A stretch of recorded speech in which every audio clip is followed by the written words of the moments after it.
शनिवार एक विरल घटना देखा मिलता। अनेक दिन धरी राणी पंडा और दैतरी पंडा भितर चली बदर अंत घटाई खोद राणी पंडा बाबू घर भितर पशि जिबे।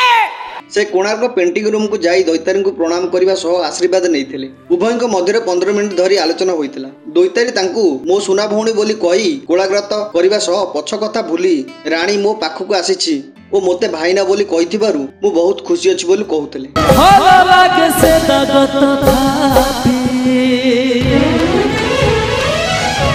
नाटक परिवेशन कथा जदि देखा कौन गणनाट्य रविवार नाटक बदलाई पार्टी मंचस्थ करिंग आशुतोष महापात्र रचना और निर्देशना जगा धरी जीवन पगा।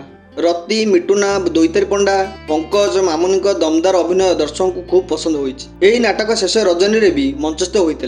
अन्य 6टी अपेरा रविवार रिपीट नाटक मंचस्थ करा जायतिला।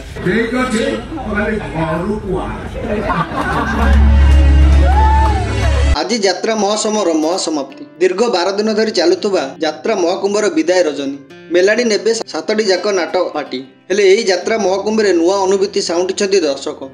50-55 वर्ष हेलाणी सला नाती नातुणी खेलेलणी तमे हब हिरो तुमको ओडिशा दर्शक देखिबे।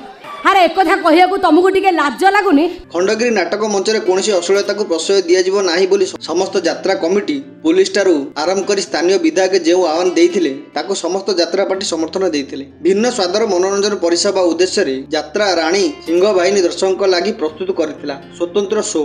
सेहीपरि तुलसी गणनाट्य मध्य मात्र 15 मिनिट रामायण गाथा नृत्य नाटिका माध्यम परिवेशन कर दर्शक को भरपूर मनोरंजन देइथिला। एहीपरि कार्यक्रम परिवेश को एकराम विधायक बाबू सिंह प्रशंसा करिसेंती।